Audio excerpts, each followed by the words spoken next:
Well, I have a lot to get through in this video, namely Extreme Rules, Monday Night Raw, which happened the night after, and a major topic that I really want to get into because I'm going to be spreading some negativity around, and people seem to like it when I rant and rave and go crazy. So, alright, let's just get it all over with. Obviously, I watched WWE Extreme Rules 2013 on Sunday night. I thought the show was alright. It wasn't great. Wasn't awful by any means. Some of the booking was a little off. A lot of the matches didn't really click with me, but the effort was there. I can't say they didn't try to put on a good show. It was just, it was alright. I actually thought Monday Night Raw the night after was much better. I was more thoroughly entertained by that show than I was by Extreme Rules. I thought Raw this week was very good. One of the better Raws I've seen in a long time. From the Shield match, which was amazing. And that seems to be almost redundant to keep saying that. It's like, yeah, the Shield had an awesome match. They do it all the goddamn time. But that match, that six-man tag they had, it was them versus Team Hell No and Kofi Kingston. That was an awesome six-man tag match. I can't say enough good things about it. And they did a lot of other things on the show, too, that I really liked. They had basic squash matches to set up contenders and moves, and Randy Orton and Swagger had a surprisingly good match. It was just a solid show all around, I thought. It was just a really well-done wrestling show. Good action all around, and pretty well booked. Extreme Rules, like I said, it was just kind of, middle of the road. I'll probably forget about the show 6 months from now. It wasn't, but it wasn't awful by any means. Going over the specifics of the card, I thought Jericho and Fandango as the opener was kind of, iffy. When I make this hand gesture, it was middle of the road iffy. It was kind of the opposite of the WrestleMania match, where I thought the WrestleMania match they had was a good match up until the finish, where everything just kind of fell apart, and then it was like, ugh, that kind of lessens it. This match, the last minute and a half or 2 minutes were pretty solid, but getting there was kind of a rough road because there were some miscommunications and, just general iffiness. And I don't like that Jericho went over because I have a lot of faith in the Fandango character, and I would have rather seen him get the win just to continue his run-through. But, as we all know, the rule in wrestling is that if you lose the first match, you have to get your win back the next time. That's a thing that the wrestling business adheres to. And that's another video I gotta do at another point. Just a long explanation of how the whole getting your win back thing is like the dumbest thing ever, and it should never be an absolute rule in professional wrestling. Case in point, actually, is Team Hell No ever going to get any of their wins back over the Shield? No, and they shouldn't, because it makes the Shield look like $1 million, so you're setting them up as strong heels, and then you're setting up Daniel Bryan and Kane to have their eventual split, breakup, and their feud down the road and set up a big match there. So, oh my god, character direction and development and telling interesting stories. It's crazy, but it actually seems to fucking work. Building strong characters, what is that? Without the bullshit of, oh, I have to get my win back. And whatever. Getting into the Shield, I thought Kofi Kingston and Dean Ambrose had a solid match. It was a nice little match, good action, right guy went over. I was happy, and I'll throw the tag match in there as well. I was really happy that the Shield won all the belts, because at the very least it's like, oh my god, they're finally... And it felt like the Shield was built up to the belts. It doesn't feel like, the usual format of, oh hey, you're around, you're new, you're in the company for about a month, here's a belt. Because we want to do something with you and you're new, so here's a belt. We're just going to give you the belt without actually building you up to it. Or it's like, well, we don't really know what to do with this guy, so we're just going to give him a belt.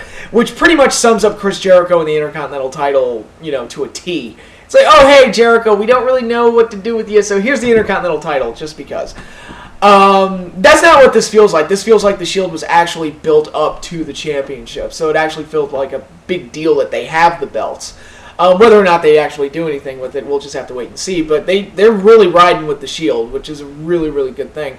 And the tag match, I was kind of hoping that they would let that match be kind of the show stealer, because I thought that was the match that had the most potential to be that, especially with the tornado tag format. I love tornado tag matches. I think when done once in a while, those can be a lot of fun and, you know, a nice break from the usual format of a tag match. I used to really like those when I was a kid, and you don't see them much anymore, so it was nice that they got that gimmick in there. I thought the match was good. It wasn't this epic show stealer that I thought it could have been, but it wasn't booked to be that. It was just a pretty solid mid-card match, which is fine. I'll take it. And again, the right guys went over. The Shield, they have a pretty awesome tag team finisher if they keep using that. I mean, that's a pretty sweet one. I don't know what they're going to call it, but yeah, that was pretty good. And, you know, again, the Shield wins all the belts, and that was cool. So Ambrose is the singles champion. We got the Shield carrying the tag belts as well. So that was probably my favorite part of the show, especially from a booking standpoint. That felt like, to me anyway, that felt like the biggest headline coming out of the Extreme Rules pay-per-view was, the Shield finally got some gold. And it's like, oh, they're really taking over now. That's some good stuff. Sheamus versus Mark Henry was another match. It was kind of, yeah, whatever. Take it or leave it. Some people are saying it was, quote, fucking horrible. I've heard that quote thrown around. I don't know if I would say it was that bad. I thought Ryback and Henry at Mania was much worse, but this one it was just alright. It was just basic, standard shit. Sheamus gets the win. Although that was total horseshit, that ending. How the hell is that not broken momentum? And I'm going to get into that when I get into the next match, but it's like, I'm watching that ending, it's like, how the hell is that not a broken momentum thing for Sheamus? I don't understand that. And that's a really weird rule that's in place, But yeah, so it kind of looked like to me Mark Henry kind of got screwed, but that's that. You know, that's how that works. But then we get into the I Quit match between Alberto Del Rio and Jack Swagger, which was another match that was just kind of, yeah, whatever. It kind of reminded me, in a bad way, of Bret Hart versus Bob Backlund at Mania 11. Not as bad as that, but it's just kind of that same thing where the referee's just screaming, "What do you say? What do you say?" and just holding the microphone in front of them every time they do a move or whatever. And that got a little annoying. It was like, all right, whatever. It wasn't an awful match.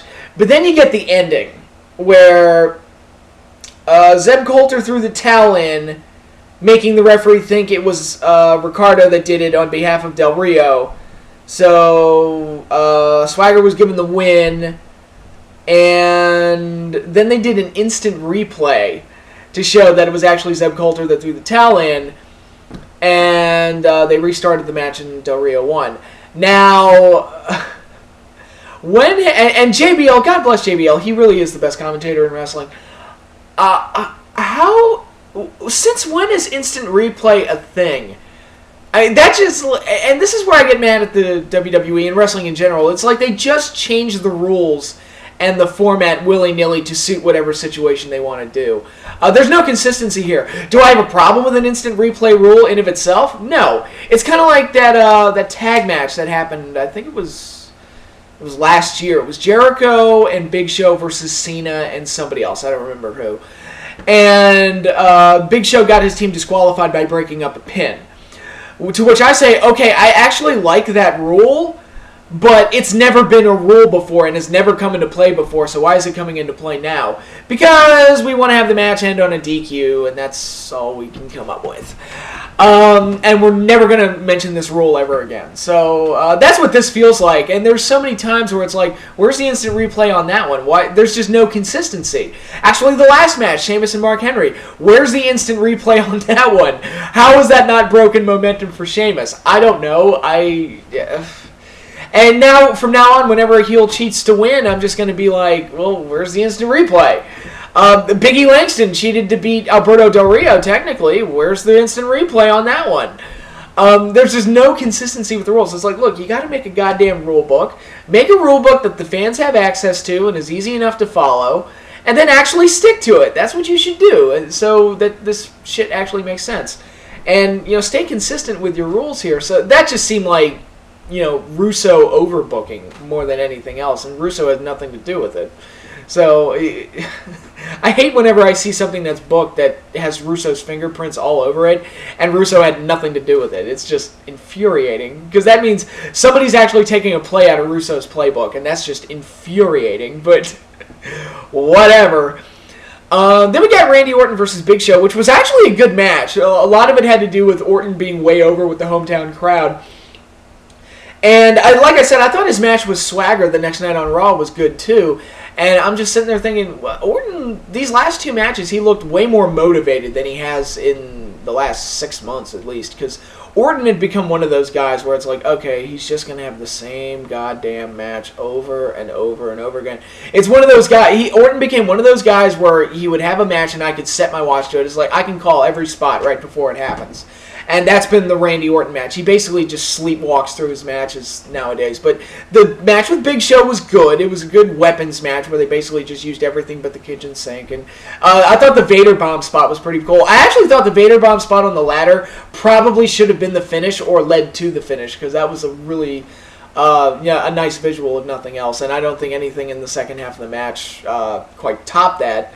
That's one of those things I'm like, yeah, that probably should have been the finish. But it was still a really good match, and it was nice to see Orton actually put in some kind of effort to break his usual mold and actually put on a pretty decent match. And then he went out there the next night and had a pretty good match with Swagger as well. So hopefully we see more of this Randy Orton in the ring. At least, it's not going to fix the fact that his character has no direction and that... a lot of those other things that have made him boring. But at least if he can go out there and have, solid matches again, I could probably have an easier time stomaching Randy Orton on my television. But, it was nice to see him actually put forth an effort here. And this match was pretty good. I would actually say it was probably the best match on the card. Then we got Ryback versus Cena in the Last Man Standing match, which was absolutely ridiculous. This match was absolutely ridiculous. I sat there the whole time just thinking, wow, I guess that Achilles heel injury isn't as serious as we thought, because I don't think Cena sold it once the entire match. Which was really kind of funny. And how many tables did they end up going through? I kind of lost count after a while. It just felt like one of those matches where it's like, all right, we're just going to do ridiculous thing after ridiculous thing to see who's going to get up. And some people were making fun of the match, and I'm kind of making fun of it too. But it was entertaining, at least. I'm not going to say it was a bad match. It was fun to watch, even if it was a little on the absurd side. With the amount of things that they were getting up from, and then no selling minutes later. And it had a couple of problems that I don't like with Last Man Standing matches. It's like, all right, do a spot, count to 10, do a spot, count to 10. It's that same format that you get all the time. And of course, Last Man Standing matches, I'm going to say at least 30% of the time you can count on there being a draw. And we got a draw here. And I didn't think this final spot looked that great. Jerry Lawler said on commentary it looked worse than Foley getting thrown off the cage. And I'm like, okay, sure. Sure, Lawler. All right. I don't think it looked that great. It looked like Ryback just kind of slammed Cena through a curtain with some Christmas lights draped over it. I don't think it looked that great. I thought the one that Undertaker and Batista had a few years ago, what was that, Backlash 07, I think? I thought that final spot, and it was kind of the same idea where it's like a big spear on the stage that tears the set down or whatever. So it's kind of the same idea, but I thought the one they did looked better and more devastating. This one just kind of looked like, oh, they went through a curtain with some Christmas lights on it and they set off some sparklers. And I didn't think it looked that impressive of a spot, but I will give WWE credit. They did actually keep Cena off of Raw this week to sell the injury. Which I have to commend them for, because they usually don't do that with Cena. I remember when he got slammed through a spotlight, and he came back the next night. Oh, but he was stumbling, and that made it okay. But it's like the motherfucker got slammed through a spotlight, and he's back the next night showing little to no effect of getting slammed through a spotlight. So it's like, well, and then they wonder why nobody can get behind Cena's character, because it's like he's fucking invincible and nothing hurts him. So who gives a crap? But this time, they at least wanted to sell it like a beatdown, so at least they kept him off TV for 1 week, at least, just to, sell the point that he got hurt. Although I did find it funny, it's like, we will have an update on John Cena and his condition, and blah, blah, blah, blah, blah. And I'm like, well, what about Ryback? I mean, that match was a draw. He had to be carried out, too. I mean, but, I forgot, the heels, their well-being doesn't matter. It's only the baby faces that matter. The weird morality of the WWE and the way they show blatant favoritism towards their baby faces. But that's yeah, like I said, it wasn't a bad match. It was entertaining to watch, just for the sheer lunacy of it, if nothing else. And overall, Extreme Rules, had some ups and downs, but was overall an okay show. I'll give it a pass and say it was okay. It was nowhere near as good as last year's show. Last year's Extreme Rules was amazing, but this one was just kind of, that happened. It was one of those shows, but the major thing I wanted to talk about was the major negative of Extreme Rules and the major negative of Monday Night Raw the next night, and they both center around one man, Triple H, the guy who I rant about all the fucking time. And some people have gotten on me for, ragging on Triple H as much as I do. And, I'm not one of those guys that says, oh, well, he only has his position because he's married to Stephanie or whatever. And, the constant argument against that is, well, Triple H was a main eventer before he married Stephanie. And, he would have that spot regardless of whether that marriage took place. And I don't know if that's true or not, but whatever. I mean, it is true he was a main eventer before he married Stephanie. But that's not really the point. What I can say, and what I will criticize him for, is that given his position within the company, he writes his own shit. And that's undeniable. Triple H writes his own programs, he picks his opponents, and he writes his own segments. And Triple H has way more control over his stuff than most other guys do. And that's fact. And he has full control over it. So if an angle goes wrong, or if a match is bad because of the way they decided to present the match and book it, or if I think an angle is completely, nonsensical and stupid, or if I think a Triple H promo is really boring as all hell, I can blame Triple H for that because I know he wrote it. And he had a hand in that going down. And I'm sorry, when it comes to Triple H, it always happens with him where he'll hijack a storyline, or he'll make a guy look bad, or a match will turn out really bad because he has to look strong, or what the fuck ever. It's just constant with him. I notice it all the time. Randy Orton in 2009. Randy Orton can't win at WrestleMania after he's been built up for 3 months. He's got to win the bullshit 6-man tag match at Backlash a month later, or Extreme Rules, or whatever the pay-per-view fucking name was at that point. I don't even know anymore. He's got to win that match, the unimportant match that nobody gives a shit about. You can't lose the big one at WrestleMania. Oh, no. Can't let that happen. God, what were some other ones? I just had one. Oh, the Summer of Punk. He totally hijacked that storyline. I mean, we're all thinking, it's like, oh, CM Punk, where's this going to go? Where's this going to lead? This is going to create a whole new era for the WWE. People were even calling it the reality era. What happened? Triple H was in charge. Then it was revealed that Johnny Ace was the bad guy. And then we got a Triple H and Kevin Nash feud that nobody wanted. Oh, and he beat CM Punk on pay-per-view, because that needed to happen for some reason. And by the way, speaking of getting your wins back, CM Punk never got that win back, did he? Again, just funny things that I notice. And that's a case where it's like, no, CM Punk shouldn't have had to have been put in a position to get his win back. In that instance, CM Punk goes over the first time. I'm sorry. Sorry, Trips. That's how that shit should have gone down, but, that couldn't happen. Edge in 2006, I'm convinced that Triple H wasn't willing to give up the Mania spot for Edge, even though Edge was the way more interesting character. And you got this Cena Triple H match that I didn't want. I can't. I gotta believe. Who was really excited over that match? Who really? Oh yeah, I get to see Triple H in the main event again against a babyface that I don't give a shit about. Hooray. At least give me the more exciting rated R superstar who's kind of setting the world on fire. Nope, that can't happen. No, Edge has got to wait. It's Mania season. We got to put Triple H in that spot regardless of what happens. I mean, that's the plan. That's what we do. And it's just constant. I notice shit like that over and over and over and over again with Triple H. And I don't know if it's a deliberate abuse of power. I don't know if he's just a shitty writer and writes shitty storylines for himself. I have absolutely no idea. What I can tell you is that I thought the match he had with Brock Lesnar at Extreme Rules was laughable, was boring as all hell, and I'm just sitting there the whole time. It's like, this is the monster Brock Lesnar. He's getting his ass kicked by Triple H. He's the one selling an injury, not Triple H. And I'm watching this going, who's the heel here? Because normally I'm supposed to feel sorry for the babyface, and I should want him to come back and beat the heel. I'm watching Lesnar get his ass kicked, and he's screaming for mercy, and his leg is beat to shit. And it's like, well, who's the heel here? I'm kind of waiting for Brock to start making a comeback here, but, you know, whatever. And, you know, Triple H already got his revenge on Lesnar at Mania, another match he never should have won, a match that never should have taken place, to be perfectly honest. And awkward jump cut. Sorry about that. My camera kind of died there, so I had to separate this into 2 parts. I could have refilmed it, or I could have just done this awkward piece of editing, but whatever. Anyway, Lesnar and Triple H.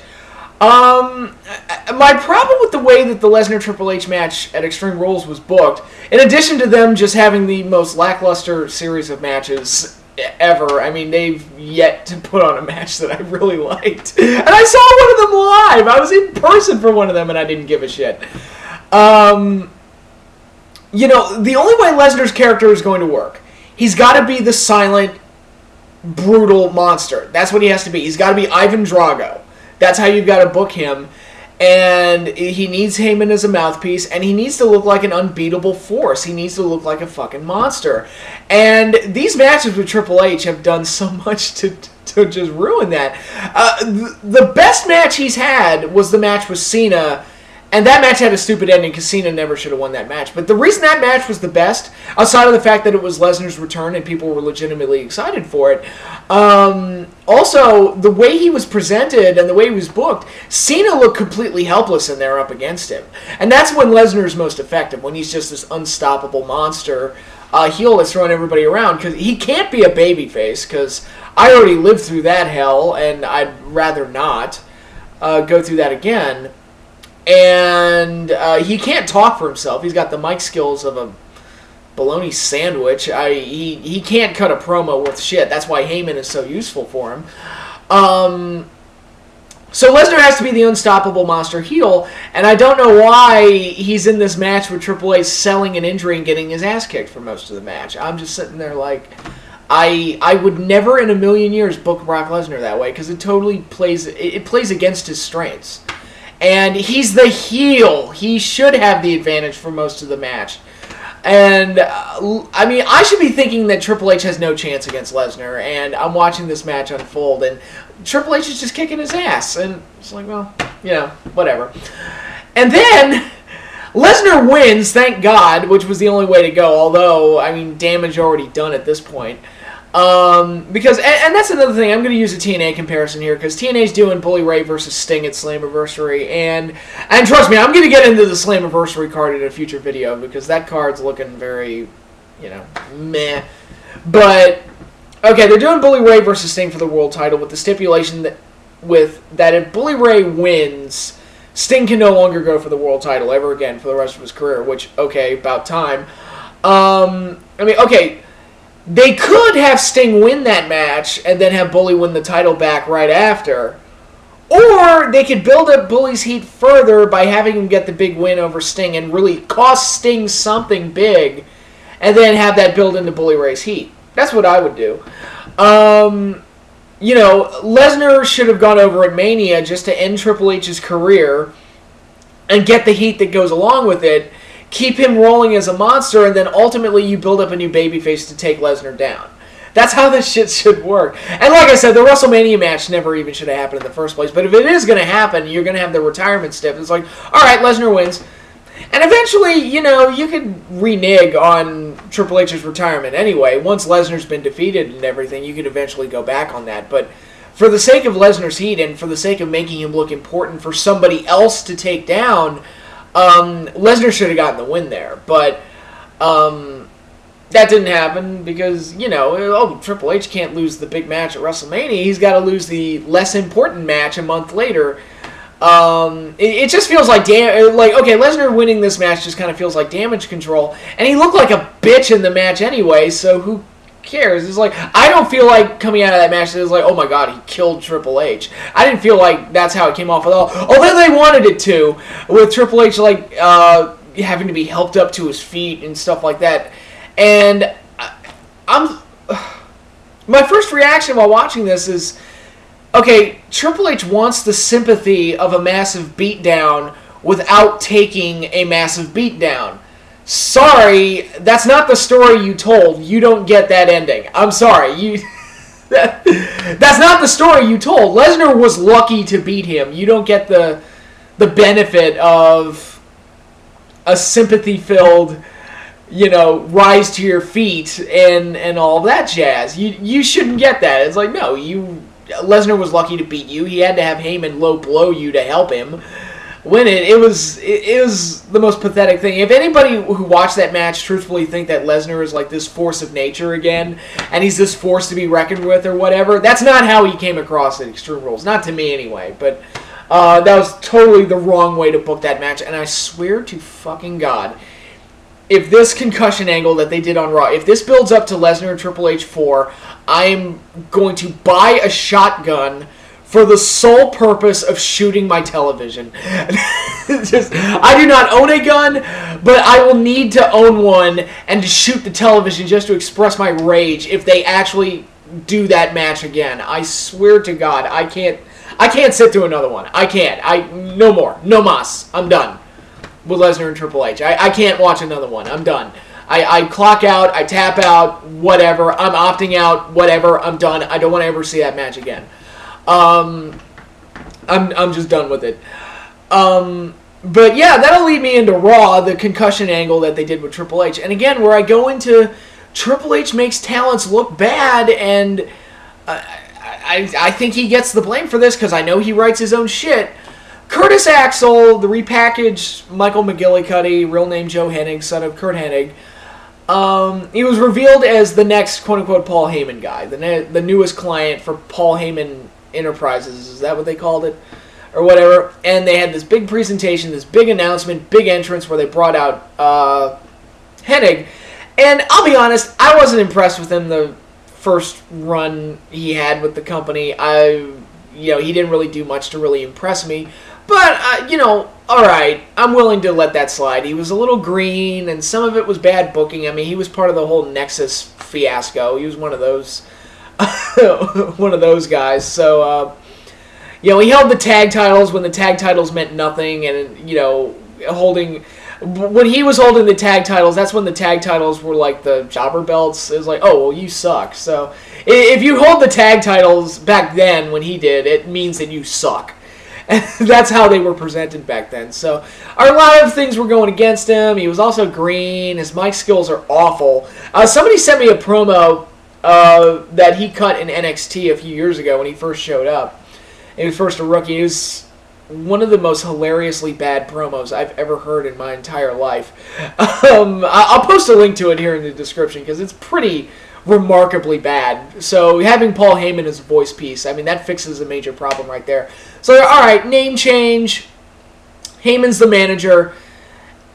I'll go with it. I'll give it a second chance. I'm not completely sold on him yet, but I'm like, alright, if the WWE has a plan for the guy, I'll check it out and see what's up, see what's going on. Maybe he'll win me over. I don't know.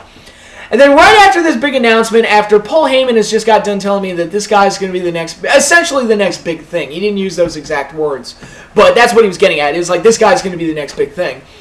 Triple H comes out, says that he's going to kick Paul Heyman's ass, and then when Curtis Axel tries to cut him off, Triple H says, Junior, I don't remember the exact words, but it was, Junior, the adults are talking. Go sit in the corner. Or whatever. It's like, and you just made him look like a bitch. And Curtis Axel, the segment ends with Triple H bitch slapping him and said, oh, by the way, I'm wrestling you tonight, so enjoy.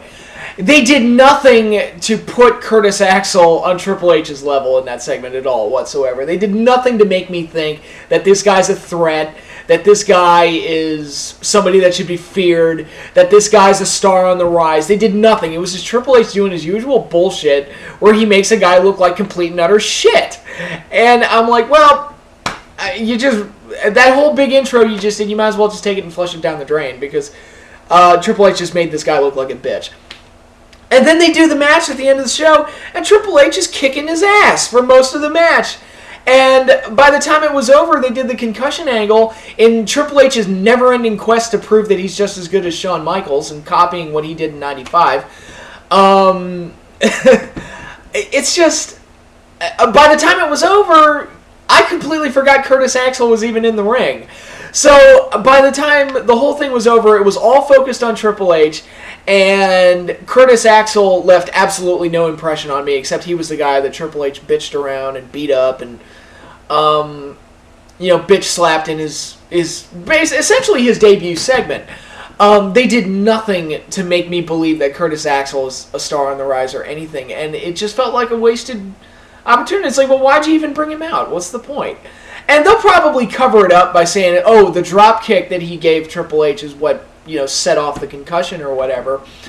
And that's probably what they'll go with. But it's like, why do they even have to be in a position now where they have to backtrack and fix it? I mean, do you have a plan for the guy? Because if so, you should have presented him a little bit better. And again, I'm not a huge fan of the talent. Like I said, I'm willing to give him a second chance, but they didn't do anything to convince me that he's any good. They just kind of made him look like a bitch, and that's it.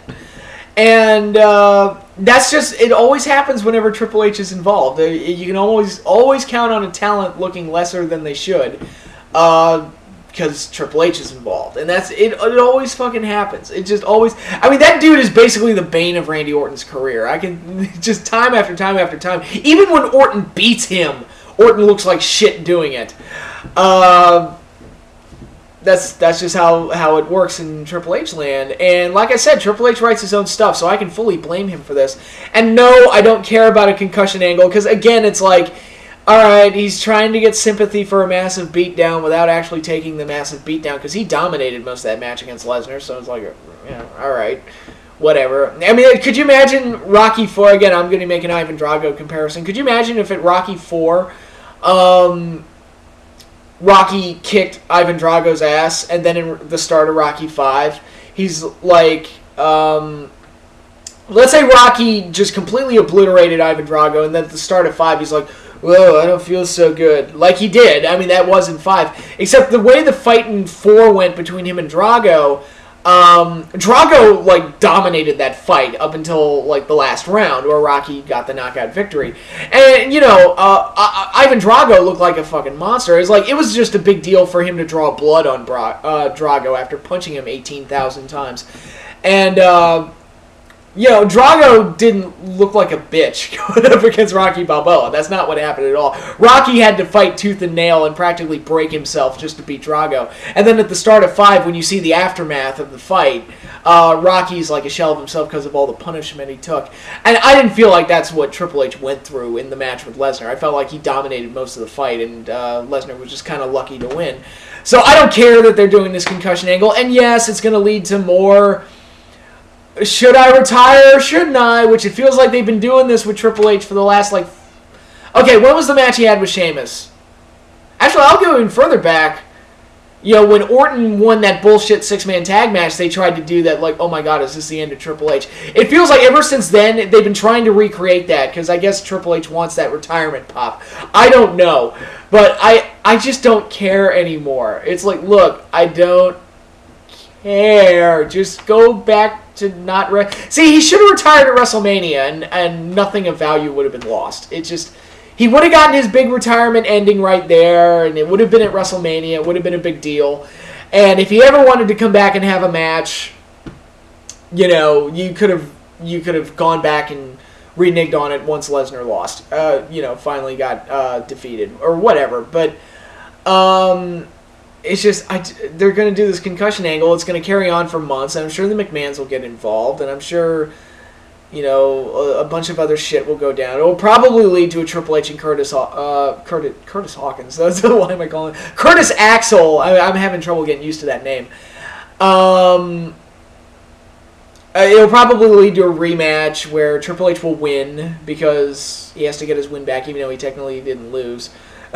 Or whatever. I don't know. It's just so much bullshit. It's just blah blah. And the people that defend Triple H to me and say I'm too harsh on him is like, well, I wouldn't be so harsh on him if this shit didn't happen all the fucking time with him. Is Triple H one of the greatest of all time? Sure, he's not my favorite. I mean, if I were going to list my top 20 of all time, he wouldn't be on there, but he's one of the greatest of all time. I certainly don't agree with Bret Hart, who said he's not in the top 1,000. I mean, it's like, okay, that's a bit far, Bret, but... Yeah, I wouldn't go that far. I would yield to say he's one of the greatest of all time. And he can have a great match. He can have a great storyline when everything, works right. But when he's making talents look bad and when his storylines are stupid and I don't give a shit and his matches are boring, I think he shoulders a lot of the blame because he writes it and he picks it. He chooses his programs. And he has a lot of control over the material that he works with. So, yeah, I'm going to blame him for a lot of it. And that's just the way it is. I thought his matches with Lesnar were boring. And I think this concussion angle is just something that I don't give a shit about. It was the worst part of Monday Night Raw, for sure. Because, I don't care. But and I thought he made a repackaged talent look like shit in the process.